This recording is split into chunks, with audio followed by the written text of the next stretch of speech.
Phethe kahle moya ongcwele ungiphethe kahle thandwa sami ungiphethe kahle moya ongcwele ungiphethe kahle ungiphethe kahle moya ongcwele ungiphethe kahle thandwa sami ungiphethe kahle moya ongcwele ungiphethe kahle thandwa sami. Niyayiva bazalwane, kunendoda umoya ongcwele wabanjwa nguye.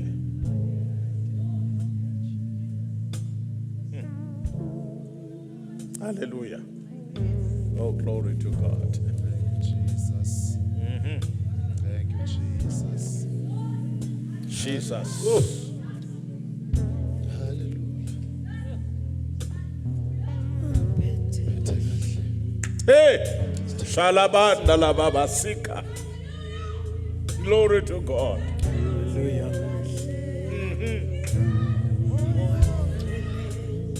He's here. Hey. Jesus. Umvumele ayiphasi impilo yakho. Jesus. Jesus. Umvumele ayiphathe. Jesus. Jesus. Wamvumela wayibamba impilo yakho. Jesus. Akunenzaba. Uthi wedlule esigodini selithulile kufa. Awukwesabi lokubi. Oba unawe yena. Hallelujah.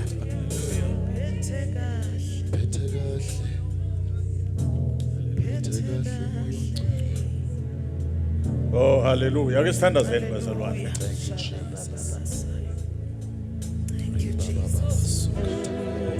Jesus.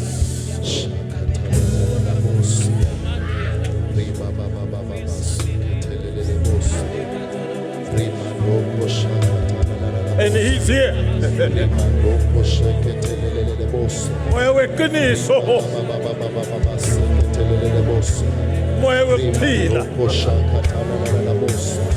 Moya wemandla. Moya wemasu.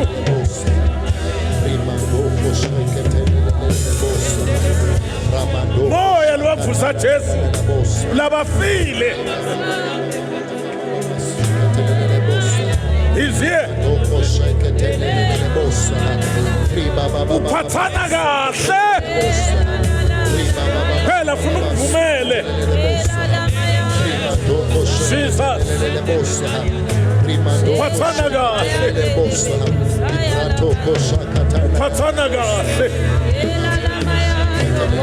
Uphathana kahle. Uphathana kahle.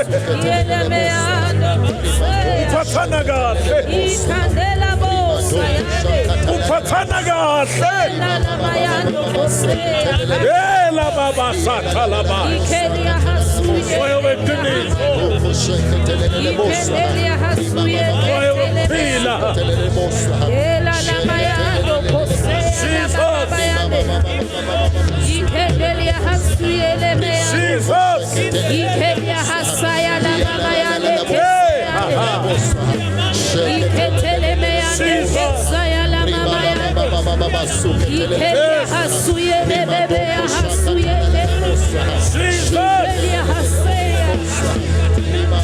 Yes, Lord.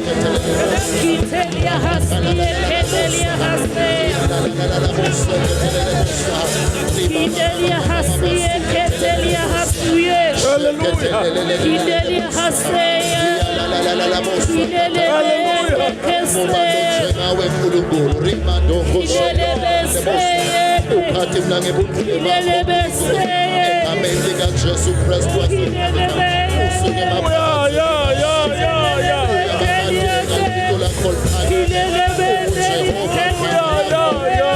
Ulikatimulo yakho, udabulo yakho, rakatalalala, sheketelele bosa, rimadoko sheketelele bosa, mubando chengawe kulu, mama basuketelele bosa, ulegani ne masakini kose katimulo, imubane kose katimulo, imu Jehova kamalake, ribaba seketelele bosa, ulegani ne masako, ingeni kose katimulo, rimandoko sheketelele bosa.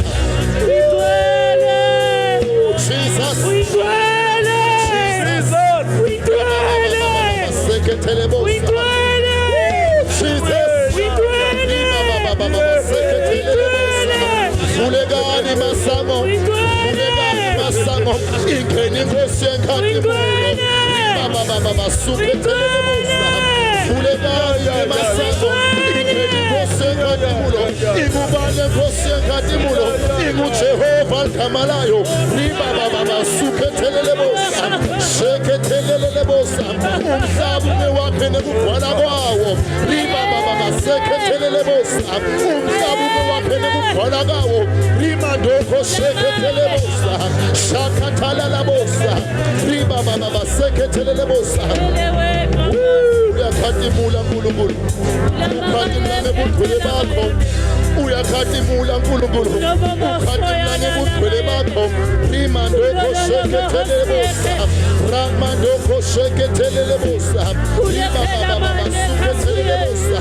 Uyakhatimula Jehova. Ukhatimula ngebuthule bakho.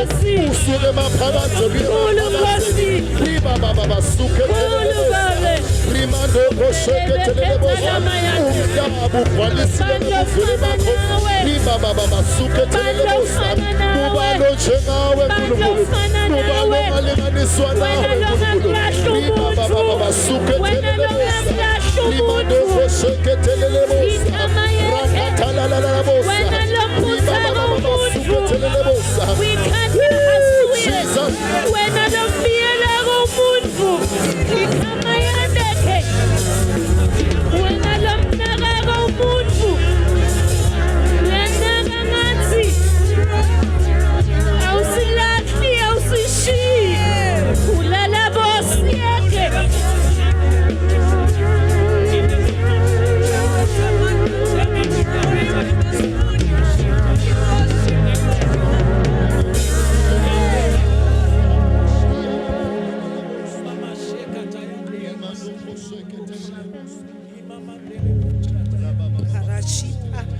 Hallelujah. Hallelujah. Praise the Lord. Usiphatha kahle moya ongcwele. Usiphatha kahle. Akukhathalekile kusisothi vele uyaphephuka. Uyasigoqa. Usiphatha kahle akukhathalekile ukuthi uphasi. Uyakuphakamisa moya ongcwele. Khona laba phakamisako namhla ekseni. Uyaphakamisa moya ongcwele. Akakhathali ukuthi usikhathadi so usabalele ingqondo ayisakhona ukubuya uyagoqa moya ongcwele uyagoqa moya ongcwele uyagoqa moya ongcwele akukhathalekile kusiso incwadi lengafundzeki uyabhala moya ongcwele uyabhala moya ongcwele kunetintfo latibhalako enhlitiyweni yakho kunetintfo latakhako empilweni yakho uyavusetela wenta konke kube kusha wenta konke kube kusha wenta konke kube kusha uthi wenta konke kube kusha siyambonga moya ongcwele siphatha kahle moya ongcwele siphatha kahle silibandla namhla ekseni siphatha kahle moya ongcwele siyabonga egameni lika Jesu siyabonga moya ongcwele. Oh muhle Nkosi. Hallelujah. Lutfumo ngetandla. Hallelujah. Hallelujah. Hallelujah. Hallelujah. Oh hallelujah. Praise the Lord. Praise the Lord.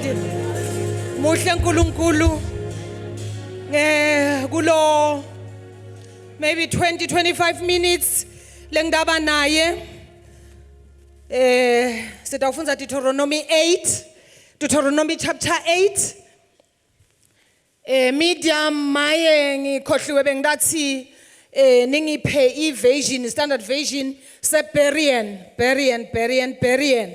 standard version but nje sitawufunza ongema verse ethu ala chapter 8 wa Deuteronomy sisavula ngiyacela ukuthatha lelithuba ngivusele kumfundisi ngegama lika Jesu ngiyavusela bandla la Kristu nonke egameni la Jesu nende kahle kuba khona nami bengicela ukubonga. I can imagine kube ngikhona nje la kunamuntu asibongeni praise team yethu lesisiholile siyabonga praise team hallelujah praise the Lord siyabonga praise team kusihola sitawufunza la ku Deuteronomy sibonga uNkulunkulu leli lama verse sitawafunza mavesi nje nami lengithi aqonzene nami ngiwasebente kakhulu kulamalanga ngisengakacedi asachubeka yangisebenta ngiyakholelwa ukuthi munye babili batawucosha kuloko kube khona lesikwenta kosadudula siconza phambili haleluya simbonge uNkulunkulu ngemakhata bengijabula kakhulu nakubanza kubanze kakhulu ngithi maye Nkosi siyabonga ingabe ngiphi lempilo yilwakho live lenkosi lisitshela ukuthi kunetikhali tempi letigcinwa ku storehouse saNkulunkulu kodwa letikhali kuthiwa tikhishwa ngesikhathi lesimadima bengibuka ukuthi ingabe lobukhuni bungakuphi Nkosi ingabe ulwa kuphi ngicelebrate nje lokuthi ngiyathi ukuthi inqobile ngoba uthi wena kunetikhali lotikhipha nakukubi lichwa ngilesinye isikhali lesikhishwa uNkulunkulu nakumadima umlilo ngilesinye isikhali lesikhishwa uNkulunkulu nakumadima kunetikhali sangcotho uthi ukhipha sangcotho la thina seside emavi sesingathi sitakhulumana akhiphe uNkulunkulu nalichwa akhiphe uNkulunkulu nangumlilo akhiphe uNkulunkulu nasangcotho hallelujah praise the Lord siyabonga bathandwa sitawufunza nje la ku chapter 1 chapter 8 ungaqala usifunzele sisi iverse lokuqala Qaphelani ukuthi nilandzela yonke imithetho lengininika yona lamuhla khona nitewuphila nanze ningene nilidle lelive simakadze lalethembisa ngesifungo kubokhokho benu. Praise the Lord singene esinzisweni uNkulunkulu ukhuluma emavi uthi qaphelani uthi carefully follow uthi observe to do athi qaphelani athi bese sesiyalandzela uthi utawendani uNkulunkulu uthi ngidaniphilisa ngidani nanzisa kwendlula lapho litongena niphozese lendzawo lengithumela kuyo haleluya ukhuluma nemtimba waKristu abekhuluma nakadze nakhuluma naIsrayeli aphuma eGibhithe namhlanje ukhuluma nathi ngoba siphuma kule level le singene kulena uthi ke utawuphila utawumultiply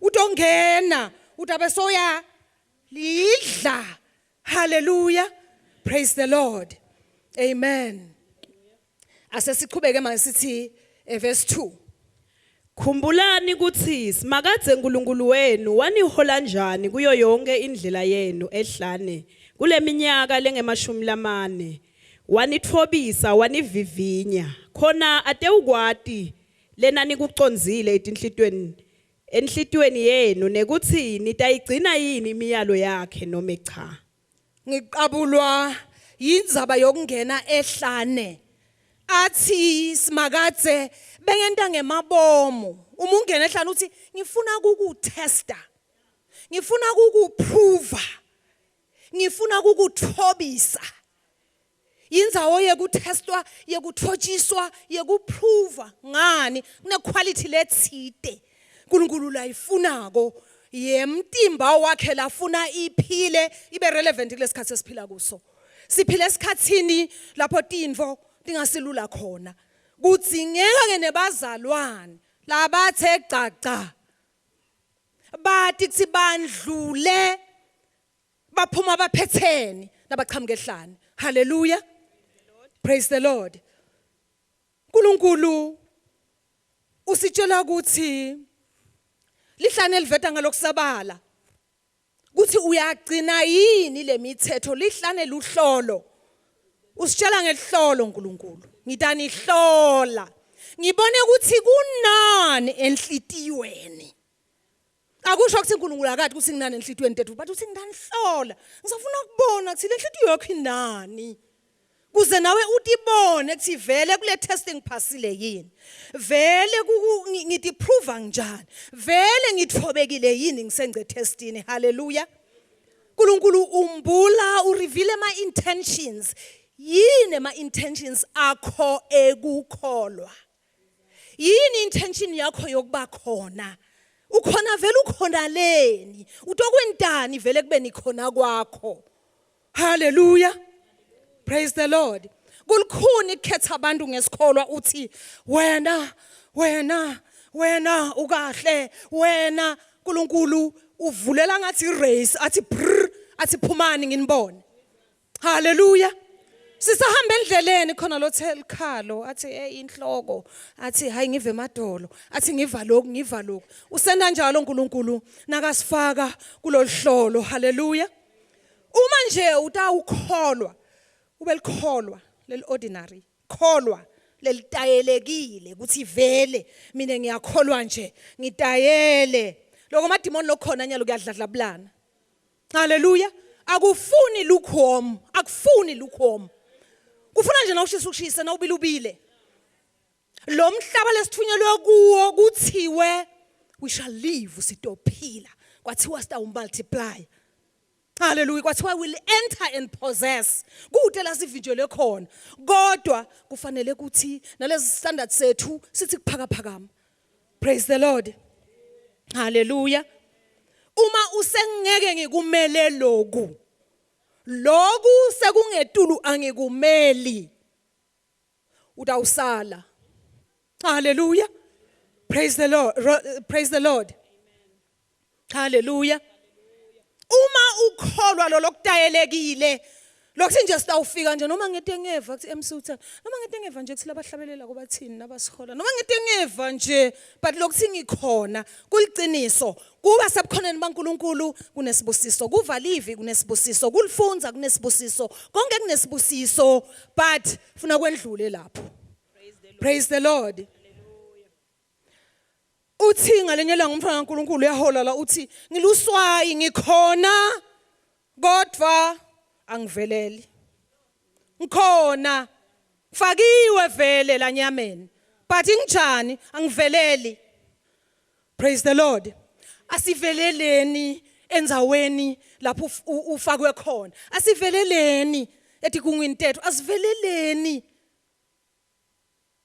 noma ngikula sikhona ebandleni sisekhona la asivange sivelele ukhuluma uthi ukhona kodwa akuveli awunambitheki akutasteki haleluya le ordinary Christian major le major yobukholwa nje le ordinary ngiyo lele yente noma utakimi uthi nginembuzo uthi ngiyagula uthi nginanaku uphinde nje ujike unjalo bavila philela abanengi wathi angiboni mina ngoba ngiyangena ngiyaphuma ngiyangena yini lele shodako kimi lel wilderness alingentingani ngivelele haleluya lel wilderness alingentingani ngehluke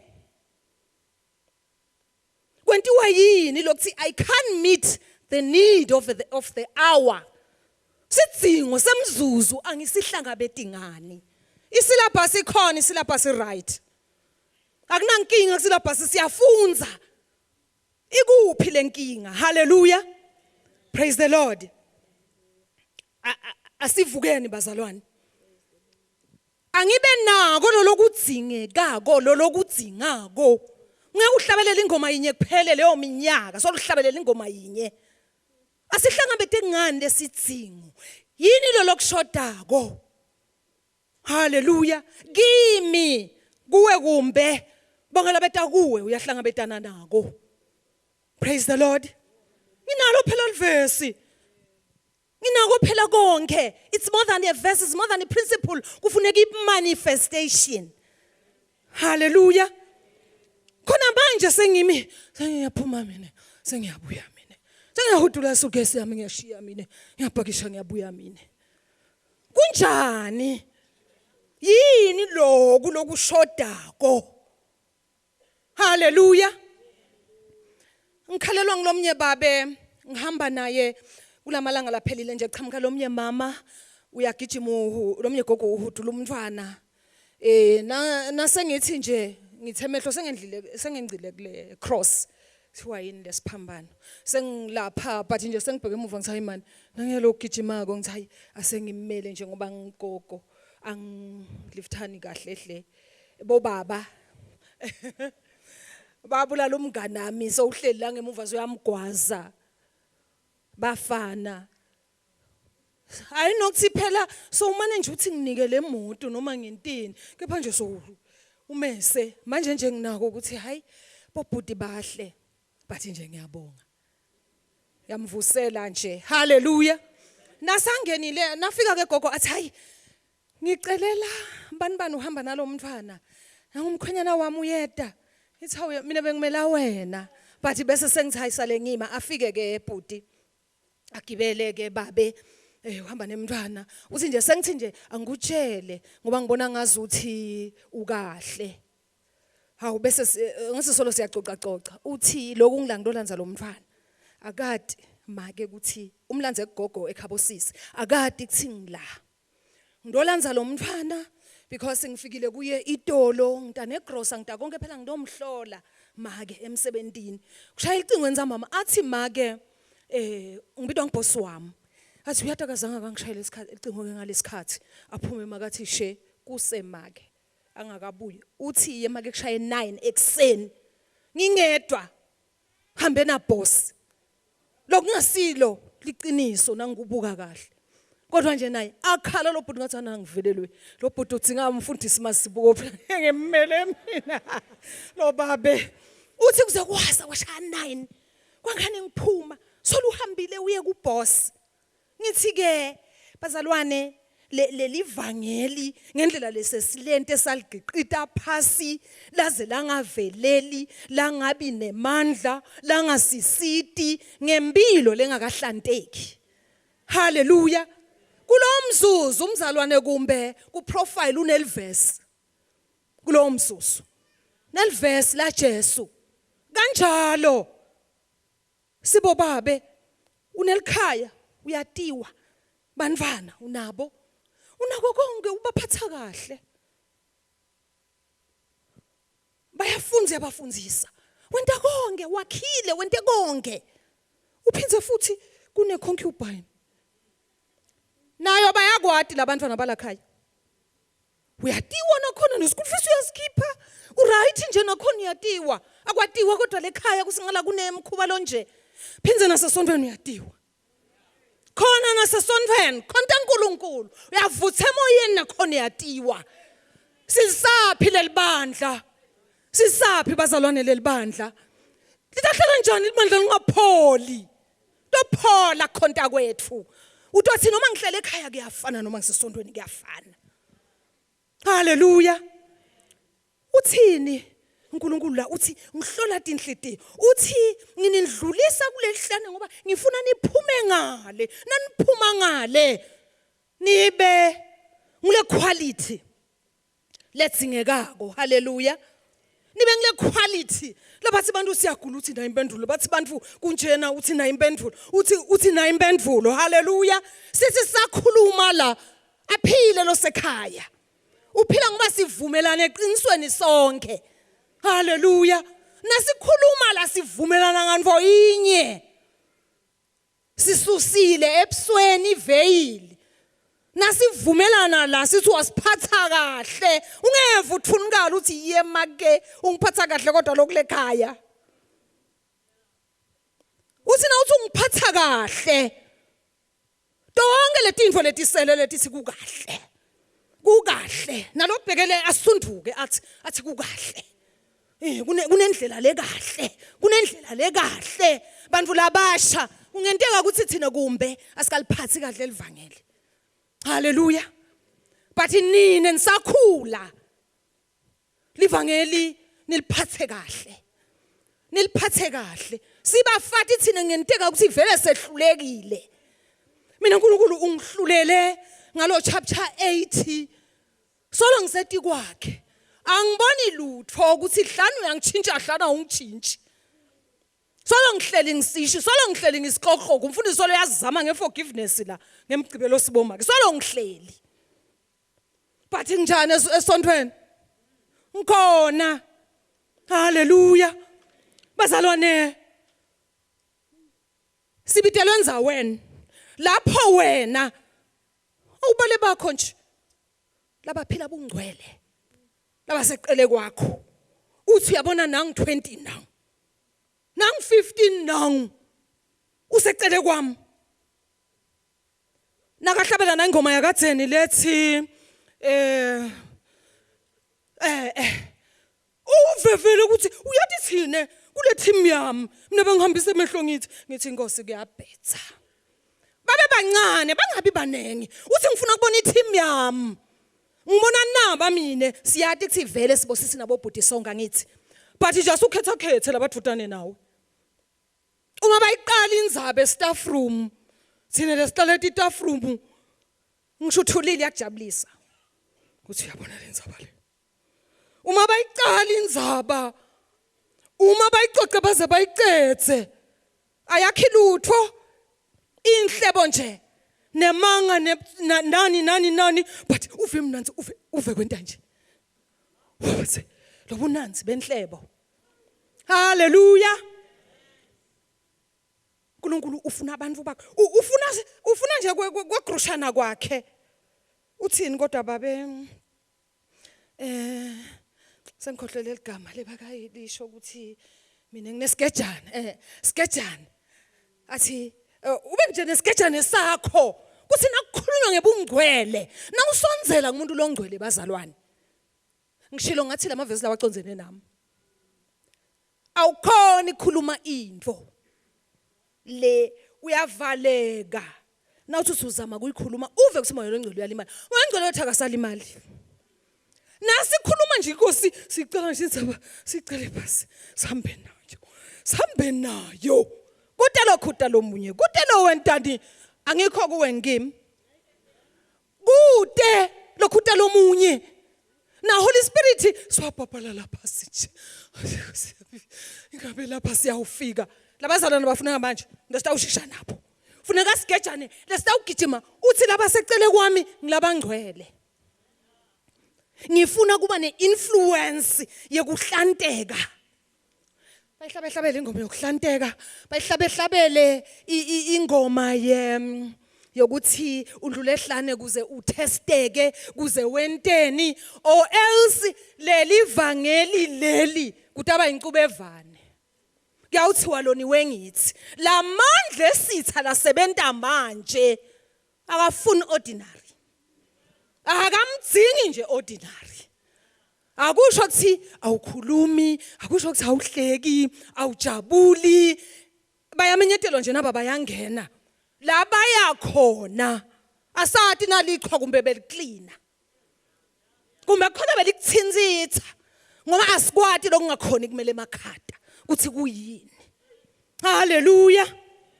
Funa si meet the requirement of the time. Kune requirement of the time now individual. Kunesidingo lesikhona ekhaya. Kunesidingo lesikhona emsebentini. Kunesidingo lesikhona bana to meet le requirement.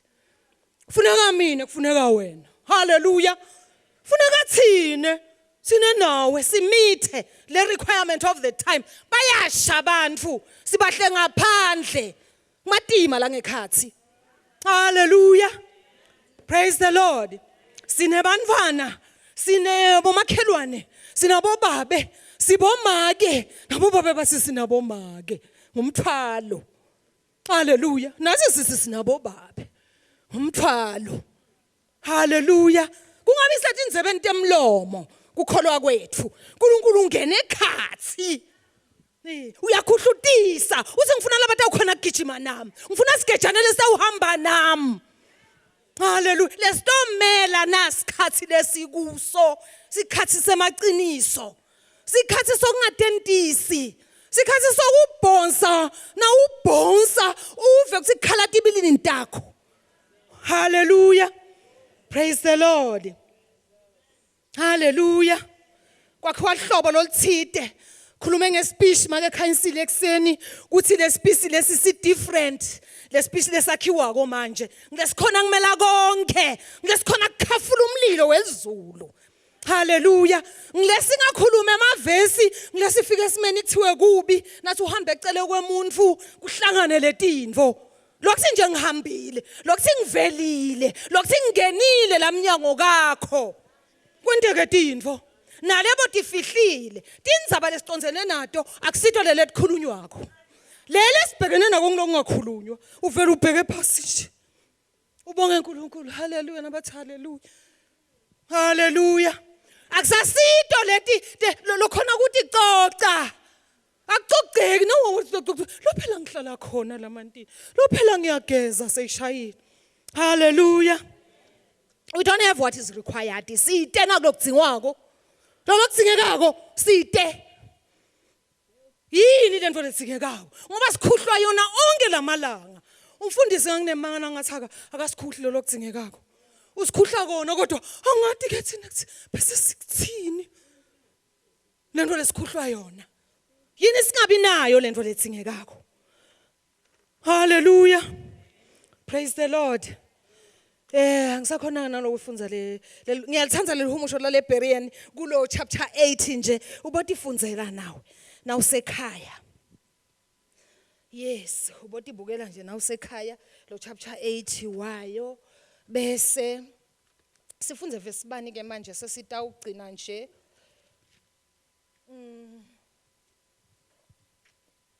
Awufunze 3 and 4. Wanithobisa wanenda nalamba wabese unondla ngemana lena ningayati nekuyati nine naboyihlo benu wendela kunifundzisa ukuthi umuntu akaphili ngesinkwa sodwa kodwa nangawo onke emavi laphuma emlonyeni wasimakathe. Uthi lapho sikhoda khona siyathotshiswa bathotshiswa basendleleni kulikhona ukuthobisa umuntu uthi ubaphile nekudla baphila ngemana kodwa afuna bathi ukuthi umuntu akaphili ngesinkwa sodwa andlule lapho athi ngisho impahla tenu athi zange tiguge sina indlela esikhathazeka ngakhona kuyabenza nje ngasuthi ngabe nginemabhuthi lamasha uyathi nkosami ngathi nginejasi uyathi nkosami ngathi wakwakhuluma umzalwane wathi niyawufaka labantwana tigcoko letifuthumele majamsuthi bakhwehlele bathi dwi ngalo kunganti lama principles aNkulunkulu. Ngiyathamba niyamkhumbula bazalwane. Athi nabagqoka isagqoko letifuthumele angene emakhada ufaka timfulumfulu wenteni angene emakhada ngani ngoba uNkulunkulu unaka lokuthi lenhlitiyo vele yethu uthi la ngihlola inhlitiyo. Hallelujah. Praise the Lord. Bese sasifunza verse 7. Verse 7 lebe ngisista ucila kuye kodwa ngeke sisacila nakhona kude inkinga. Ngoba ngithe nje la siphela khona ngoba mbamba le chapter 8 mine ngifuna sifikele ku20. Praise the Lord. Assessment esi 7. Ngobe simakathe uNkulunkulu wenu uniyisa eveni lelihle livele linemifula netidiba temandi netiyalu letigeleta etihosheni nasetintsabeni. Amen. Hallelujah. Silethwa enzaweni lenhle for the Lord your God is bringing you into a good land, a land of brooks, a land of fountains, a land of springs that flow. It gushes out, it breaks out, it's welling up. Yinzawo lena uNkulunkulu lasibeke kuyo lathi kunanama brooks, kunanama fountain, kunanama springs, kunanamanti nje bugelegele kuleyo nzawo. Uthi ke Emanti ke asymbolize impilo, life, aphindze futhi asho rebirth. Sihambile sapapatisana kuthi ngiyafa, ngiyavuka kuloku. Uphindze futhi emanti ayasitana kuthi ukhone kuthi hlanta, ekuhlanteka. Praise team Jabe ihlabela lengoma wayigcinisa lapha sengakangena kuhlantekeni make gugu. Hallelujah. Lokuthi lapha uNkulunkulu usinike naye imithombo lechichimako nawe emanti lapho sithi hlanta khona langa nangelanga asahamba lamanti andlula maybe kuma pebbles ematshana lamancane achubeke mbathole ematshe lacijile ayengce emanti enveni lecijile athole nangathi sekuyi waterfall sekuyehlela wehla umfula kuthiwa lapha ngama valleys kuthiwe nasetulo leli verse leli uhumusho na ulifunza kukhona lalikhuluma khona ngekuthi uma kulapha etulu kunematshe kunjani uthi lapha ematshene ngilapho kune iron khona phinze futhi kuthiwe le phansi kuthi athi le phansi ngulapho kukhona lutfusi kune copper uyabona uNkulunkulu ukukhala ukhale ngokuthi hayi leti insaba setinengi kakhulu uthi lapha setule kuleti insaba uthi banathe emanti lehle ezulwini unathe emanti entsabeni lehle ezulwini hlala nje entsabeni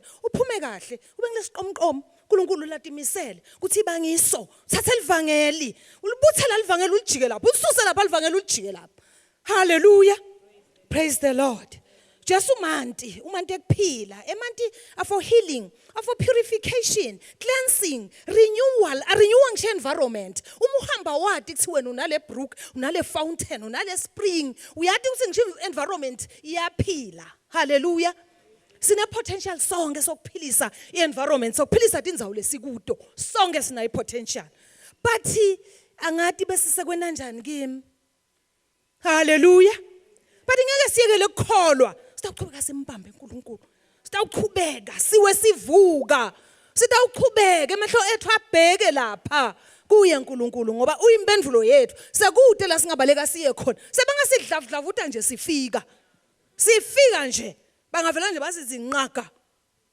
balingisena libhubese ngilibonile libamba silwane lapha esihlahleni kulokwabo angisathi yini lokho eselini kwavele nje kwasicothela ngathi mina usaze sasebenza silwane saba lapha etulu izube kanye kwavele nje abuye naso phasi sithi noma sikhuphukile lapha kufike kwesono kufike kusisihlithu haleluya ayisilula lempilo lesiphilako akunamuntu lo ngaqhoshela lomunye kuthi uyabona mina kubi haleluya but isinikiwe ukuthi asimephi sinikiwe ukuthi asivinyelele kuphi asivinyeleleni asibambeleleni uNkulunkulu asikhuthathaneni isekli yakho sikhutane hallelujah praise the Lord ngiyabonga bazalwane asigcine nje lapha kwanamhlanje siyambonga uNkulunkulu kusihola kuze kube la lihlane lihle lihlane liyagijimisana uma ufunza lo chapter 19 lo verse 19 na 20 ku same verse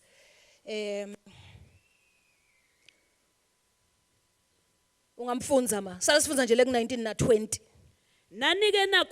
nanike nakhohlwa simakathe uNkulunkulu wenu nalandzela labanye boNkulunkulu nabakhonda naze nakhothama kubo ngiyanexwayisa lamuhla kuthi na kanjani niyawubhujiswa haleluya naningamlaleli simakathe uNkulunkulu wenu nani niyawubhujiswa njengato letive simakathe uNkulunkulu wenu latibhubhisa embikwenu amen asikhulungu nasingamlaleli nkosami if you ever forget the Lord your God and go after other gods to worship and bow down to them I testify against you today that you will surely perish bese sothi lelinye like the nations njengaletive uthi like the nations that the Lord has destroyed before you so you will perish if you do not obey the Lord your God hallelujah praise the Lord bayikhansele ngidocela nje sato qhubeka usentele le benediction sisho ungabi ngwelo loyikhuluma konje kuphela lokuthi Nkosi asese unguqule so ungikhulise. Praise the Lord. Usendele nje le benediction inje ngalokho. Praise the Lord.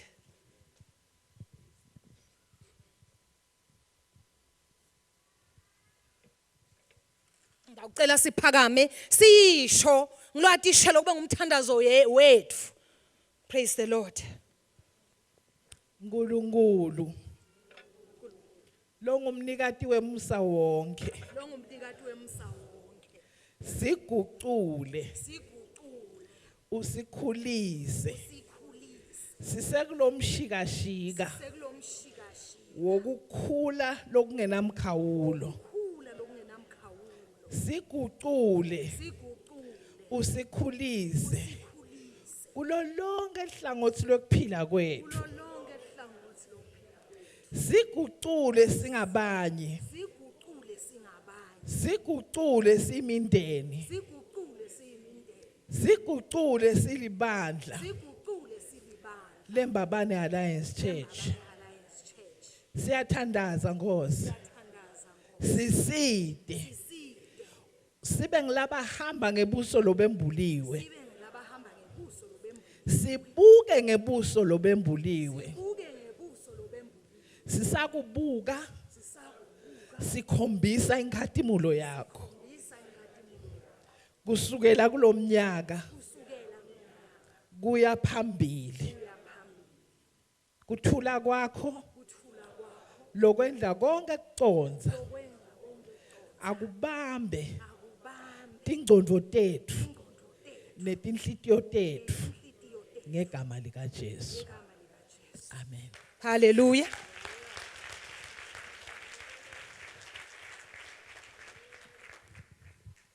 Praise the Lord.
Glory be to God. I didn't hear hallelujah. Glory be to God.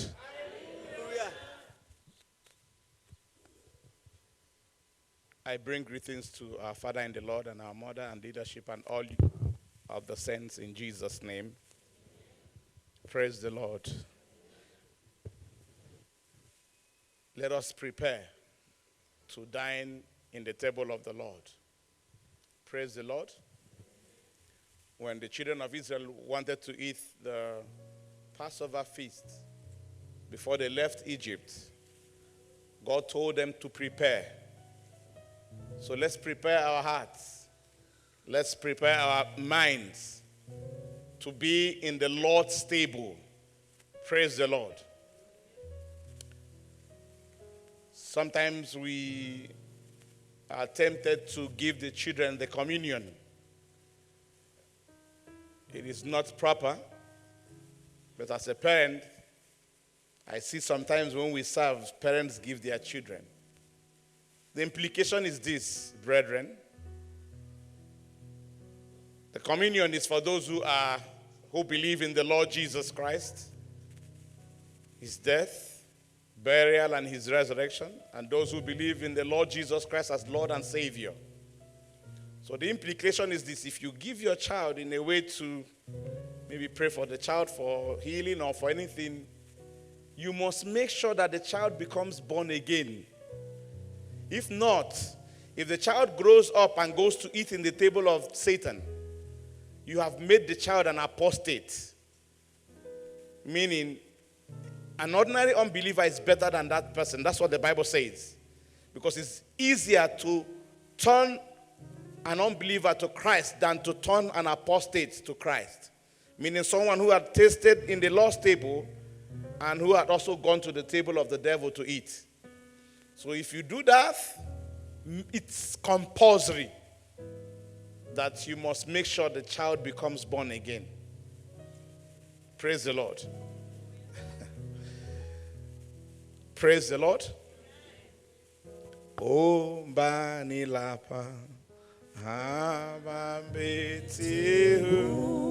oh, sinto pekwa,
before we partake, the body of Christ which this biscuit represents here. In Colossians 2 verse 9, Apostle Paul writes and says that it pleased the Father that the fullness of Godhead should dwell on Jesus. Everything about God the Father, God the Holy Spirit, dwells in Christ. Praise the Lord. Everything. And the Bible makes us to understand in John 1:14 that the Word became flesh and dwelt among us. And we beheld the glory like the glory of the only begotten Son of God, full of grace and truth. So when Jesus took the bread and broke it and gave to his disciples to eat, he was telling them, this is what will happen to me. And this that I'm giving you to eat means that you are partaking in the fullness of the Godhead. So as we prepare to eat, let us have the mind. This is a power meal. It's a meal that must be eaten by faith. And when he gave them the cup also to drink, he was telling them about the blood of Jesus. There is power mighty in the blood of Jesus.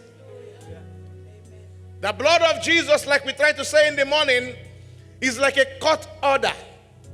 You know, when they bring a court order and said, we are evicting you, there is nothing you can do about that because it has been documented in that court order that you will be evicted. And only when you go to a higher court, that's where you can change that court order. In the blood of Jesus, it is documented that we have been made free. It is documented that we have been redeemed. It is documented in the blood of the Jesus that a price has been paid for our souls. It is documented in the blood of Jesus that no power of the enemy of sin can hold you down. It is documented in the blood of Jesus that where the Spirit of God is, that place is going to be free. As we partake in this meal, I want us to know that it is the meal of mortal and immortals. Christ is here. Mwele is here. We may not see them, but they are here. They will partake with us. When he gave them, he said to them, this is the blood of the New Testament. You are part of the New Testament. I'm going to open a new chapter of life, which you are going to be part of. So as we take this meal, we have heard of testimonies of those who took this meal without prayers even. Healing takes place. Without prayers, even favor comes to them. That's why it is a solemn meal. The meal of the Lord. Praise the Lord. I just wanted us to tune our minds to what we are going to do. And please, let's do it with faith and reverence. It is also a spiritual service. The word worship in the Bible doesn't really mean all the time singing. Sometimes it means, it translates into singing, but sometimes it means to worship. Or to do a spiritual service. For example, when Jesus said to the woman in John 4:24, those who worship God must worship him in truth and in spirit, he didn't talk about singing. It's a spiritual service. 1 Corinthians 11:23. It says, Paul now is writing to the Corinthians. He says, for I received from the Lord that which I also delivered to you, that the Lord Jesus, on the same night in which he was taken, took bread. Yes. And when he had given thanks, he broke it and said, take, eat. This is my body which is broken for you. This do in remembrance of me. We're going to pray and dedicate this to the Lord, and then we serve. Father, in the name of Jesus Christ of Nazareth, we are grateful that we have been invited into your table. This morning, Lord, we present to you this biscuit which has been broken, symbolizing the body of Jesus. We pray, Lord, as we partake in it, may we partake in all the fullness of the Godhead. In the name of the Lord Jesus Christ. Thank you, Heavenly Father. In Jesus' mighty name we pray. Amen.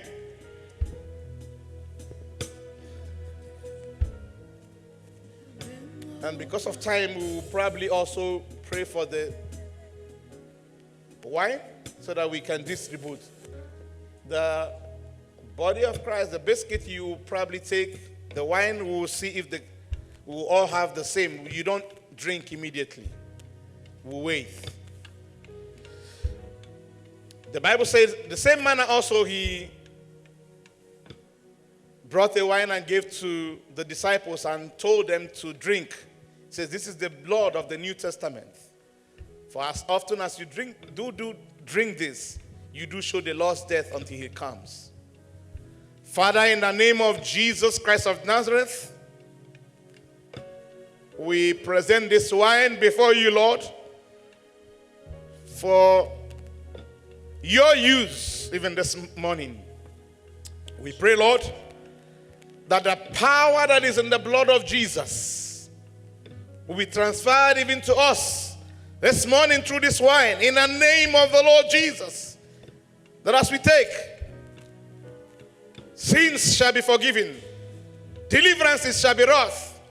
In the name of the Lord Jesus, as we take, our hearts shall be cleansed. Our life will receive new life in the name of the Lord Jesus. Thank you, Heavenly Father. In Jesus' mighty name we pray. Amen.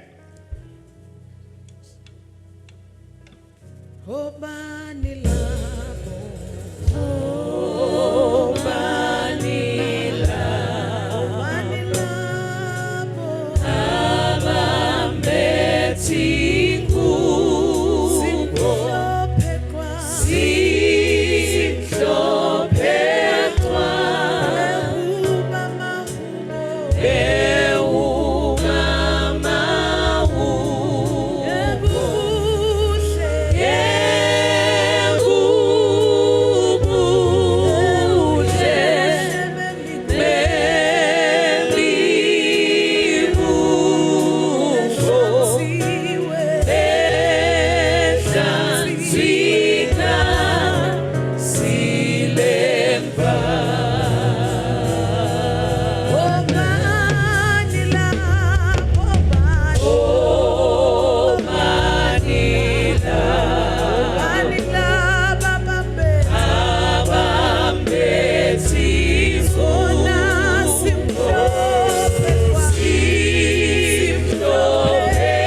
Because we are going to partake on the wine together,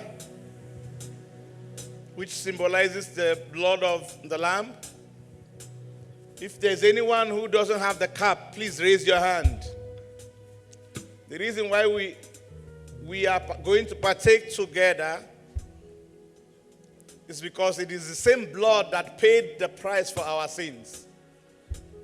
It's only when the cup is not enough, that's when we can wait for others. This is the instruction. I will let you know when to take the wine. As you take, you can quietly bend down your heads, close your eyes, and talk to God for a minute. Then you can rise up and begin to speak in the Spirit and praise God. Begin to praise God. And then we can quickly pray, and then our Father in the Lord will come and give us His Father's blessings. So the Bible says He took the cup and He asked them to drink. So we are going to drink in the name of the Father, in the name of the Son, and in the name of the Holy Spirit.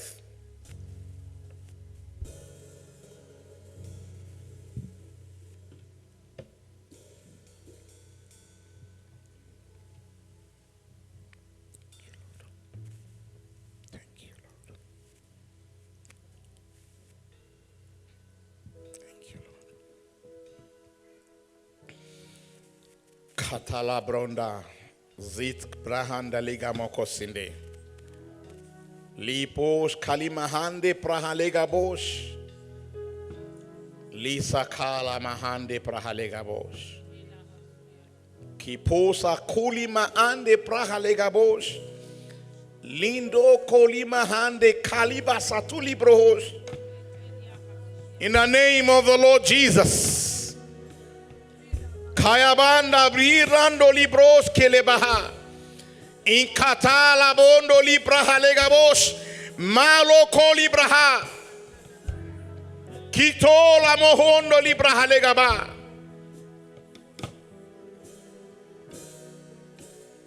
Thank you, Lord. Can we rise up and begin to praise Him and begin to speak? Lisa kaba la braha legamos.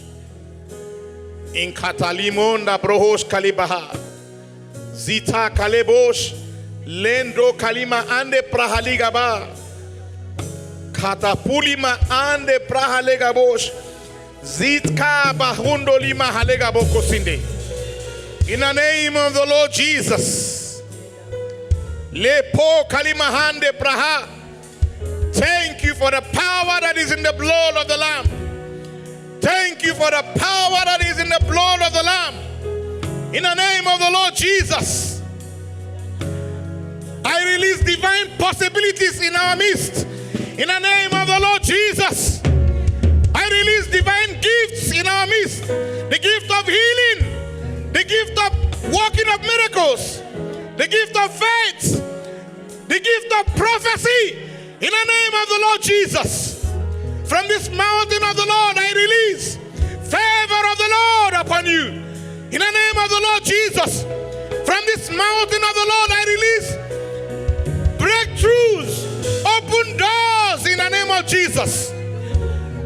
From the mountain of the Lord here, we release in the name of Jesus deliverances in your spirit. I release new life in your spirit. I release strength in your spirit. In the name of the Lord Jesus. Your spirit will not faint. In the name of the Lord Jesus. It is well with you. It is well with you. Your going out and coming in shall be blessed. In the name of the Lord Jesus. It is well with you, child of God. It is well with you, child of God. Everywhere you go, the Lord will go with you. In the name of the Lord Jesus. It is well with you. Glory to your name, Jesus. Glory to your name, Jesus. I command cancers to die. In the name of Jesus. I command pain to die. In the name of the Lord Jesus. I command sugar diabetes to die. In the name of Jesus. Sukena lebra halegabos. Lendo kalima suka brahalegaba. Lipra kalima handa lebaha. In the name of the Lord Jesus. In the name of the Lord Jesus. Everything you touch according to the will of the Lord shall prosper. In the name of the Lord Jesus. It is well with you. It is well with your children. It is well with your husband. It is well with your family. In the name of the Lord Jesus. Thank you, glorious Redeemer. In Jesus' name. Amen.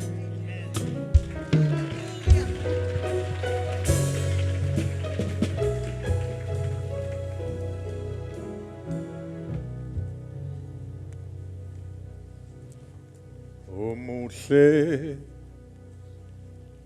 omuhle, omuhle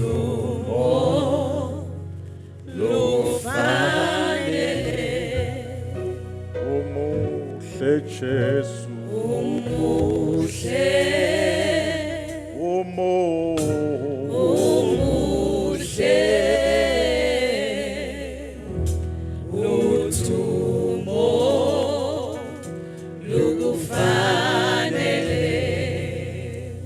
Akezwale nemehlo sonke bazalwane.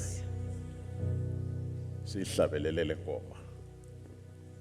And just reflect on the goodness of the Lord. Asebuhle ba Jesu. Buyithumbe ingqondo yakho.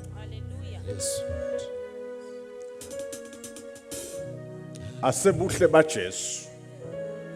Buyithumbe imizwa yakho. Asebuhle ba Jesu.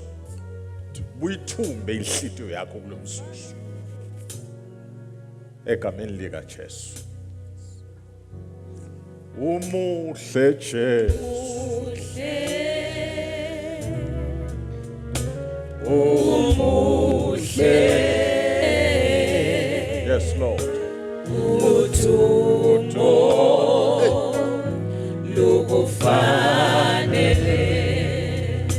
Umuhle Jesu. Jesu. Thank you, Lord God. Lukufanele.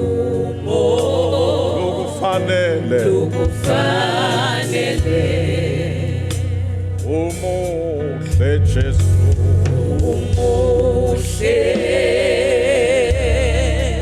Umuhle.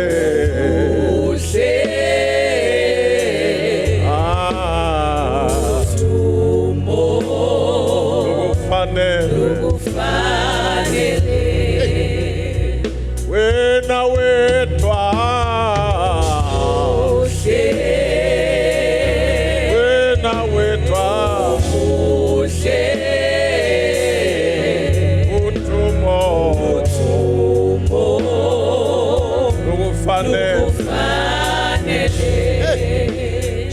Wena wedwa.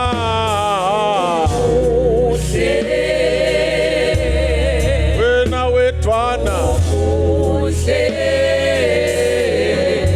Utumo. Yes. Fanele. Wena wedwa.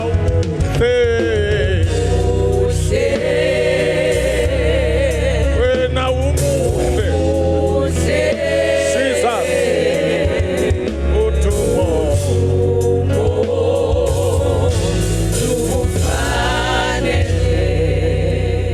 Umuhle Jesu. Umuhle.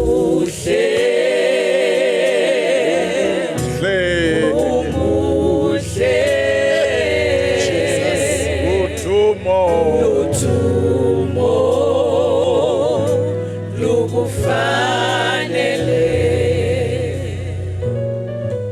Sivale amehlo ethu sonke.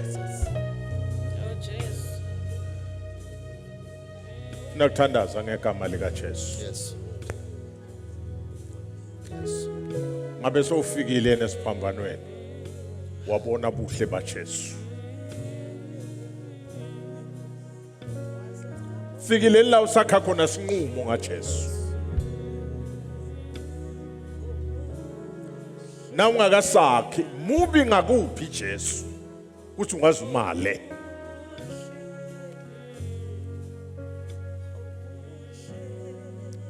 Mubi ngakuphi kuthi ungahlala ungamfuni. Ungahlala ungamkhethi. Wenetise ukuthi njengonzweni. Kodwa ungamvumi angene empilweni yakho. Nalelithuba lekumvuma namhla. Uthi Jesu ngene empilweni yakho. Jesu ngene empilweni yami. Nakhona lo sho njalo phakamisa isandla lakho nakhona. Thanda sena egameni lika Jesu. Usiluza isandla sakho. Jesu ngene empilweni yami. Akwendela umusa. Nangena Jesu ngena nabo bonke uNkulunkulu bakhe. Alethe inkululeko lephelele. Ukhona lo sho njalo na athi Jesu nangimina. Vulela wena lithuba Tothandaza nawe egameni lika Jesu. Sengiyathandaza kulesikhathi. Ungavumi sitha siqinzetele. Nkosi ubuse thathe wethu. Ukhona lo munye na? Ungavumi sitha siqinzetele. Ungavumi sisa sikuyenge. Sithi right. Awusi right. Nakuthandaza nawe kulesikhathi.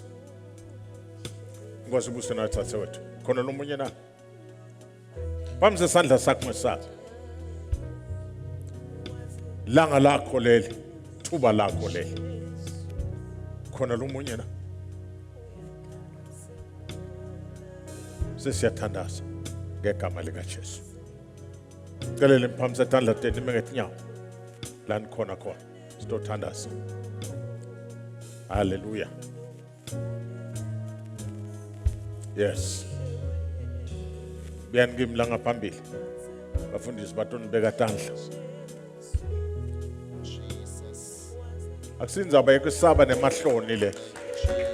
Inzabe guqula liphakathe lakho. Inzabe guqula liphakathe lakho. Ngesabe. Yekele nebangani. Ngesabe. Ngesabe. Thuba lakho le. Thuba lakho le. Sinakuthandaza manje. Egama lika Jesu. Baba othandeka kwemini sitakuwe Nkosi. Naba bathi bafuna wena bemukela wena. Sengiyabathandazela. Livi lakho lithi esikholwa ngenhlitiyo. Sivume ngemlomo. Uthi wena uyinkosi. Wavuka kulabafile. Uyaphila. Phila phakathi kwabo. Wohloke litolo labo. Bathatha impilo lensha kuwe. Ngeligama lika Jesu siyakuthandaza lokho. Amen. Praise the Lord. Amen. Mpimeleni ke Matthew 8 ngeSiswati media. Thank you. Congratulations.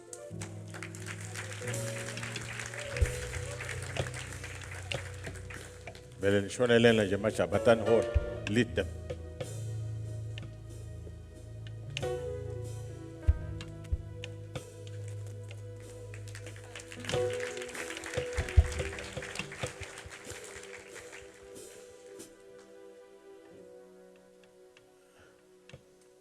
Matthew 8 verse 13.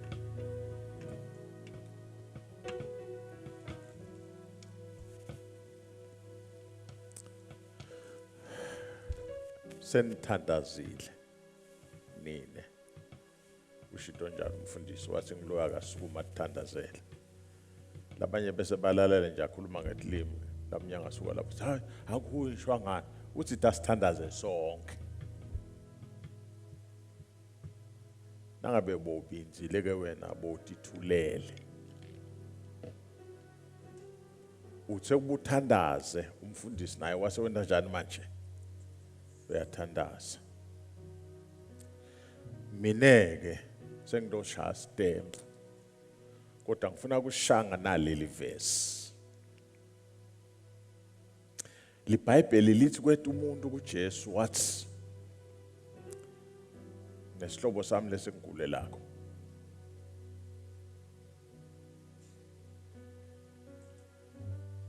wathi Jesu ngiyedale kakho yathi le ndoda ha mine angidinga uzude kami ngithi ngikhanza kungakafanele nje ukuthi wena ungene kami ngiyakholelwa la kuwe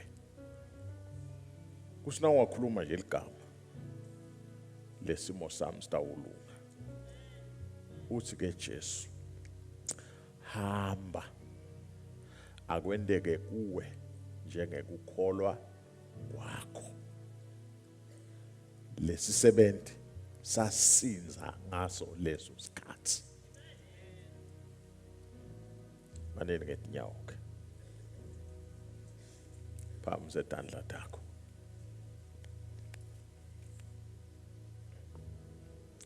Vale mehlo ngoba ububuka labanye.